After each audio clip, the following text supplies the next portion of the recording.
Hey guys, it's Salmon King here, and what you guys are watching is a gameplay of Call of Duty Black Ops on the map of Firing Range. I'm using a gold MP5K. I don't think I've posted any MP5K gameplays for you guys yet. Gold MP5K gameplays, that is. And I don't know why, I just couldn't get good gameplays with it, but now I have a good gameplay for you guys. I think it's about a 36-6 maybe, and I'm using a chopper gunner. That gets me about 10 kills. So I am using higher kill streaks like one of you requested. But that explains the gameplay, guys. And this is the last part of the college application process series, the main part of it. I will be doing a 1 or 2 part video series on scholarships and financial aid, because that is a different type of animal thing, and I hate when I say in commentaries, it pisses me off. But that's a completely different animal, and we'll handle that probably sometime this week.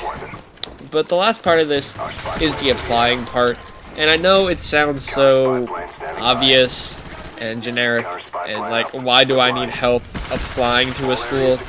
Like, I've given you all the steps to get to the point where you are applying to the school, but there's a lot of stuff you have to do during the...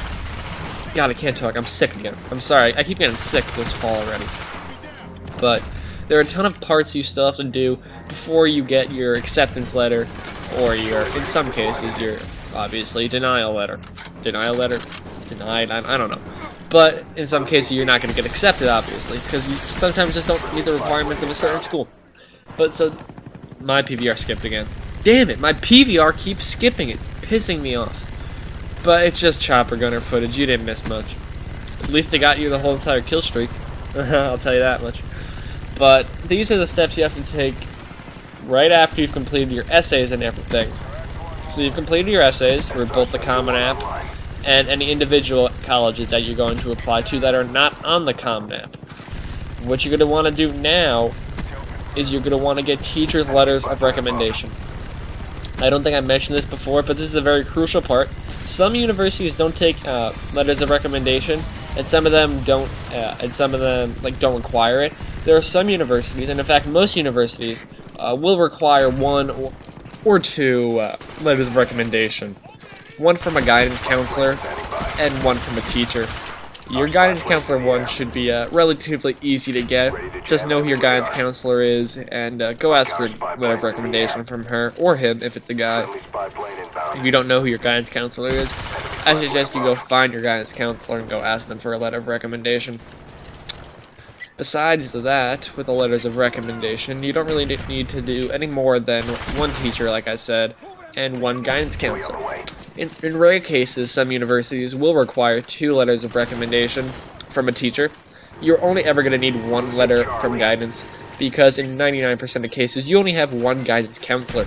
I have 2 guidance counselors, one the main office guidance counselor, and the head of IB, who is also acting as our guidance counselor.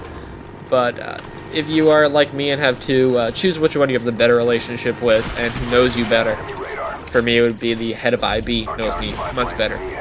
So that's where I'm going to get mine from. Besides the letters of recommendation, which I obviously just talked about, should have killed this guy here, you're also going to need to send to universities and colleges yourself transcripts. So yes, you're going to need to send the transcript yourself. Even if you use the Common App, you're going to need to send these directly to the university that you're applying to.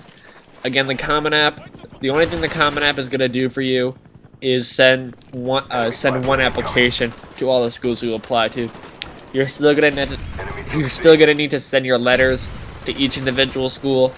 You're still going to need to send your SAT, ACT to each individual school. And of course, you're still going to need to send your transcript to each individual school. And to get your transcripts, it's very easy. Go to your guidance counselor and get a transcript request form. Turn in a transcript request form with the universities that you're applying to. And in most cases, you can get it electronically or a hard copy of it. I myself recommend the hard copy of it, but it's up to you. In most schools, a hard copy is going to cost you $1. An electronic is going to be free. It's to go the green initiative, but like I said, I totally recommend getting the hard copy if at all possible, unless the school only does the electronic copy.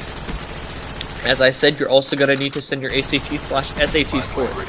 If you're on the East Coast, Upper East Coast, from like Maryland up, I recommend sending SAT scores. And in some cases, they're not going to even look at ACT scores, such as the University of Maryland will not look at ACT scores. If you're in the Midwest and the West Coast, I suggest ACT scores. And if you're in the southern part of the East Coast, from Virginia down, it's basically what you did better on. They don't really have a preference. You can send either one. So if you did better on your ACT, send your ACT. You're also going to need to send a secondary school report. This is different than your transcript. This is the classes you have taken. So again, from guidance, you're going to send that. So guys, that's pretty much everything you need to send to the universities. You're going to send transcript, SAT/ACT, letters of rec, secondary school report, and a class schedule for the fall semester, not the spring, unless you are deferred to regular admittance. And remember, early action is your best friend. It has no downside to it, so use early action. Guys, I'm Silent King. I'll see you guys tomorrow for financial aid/scholarships. Peace out.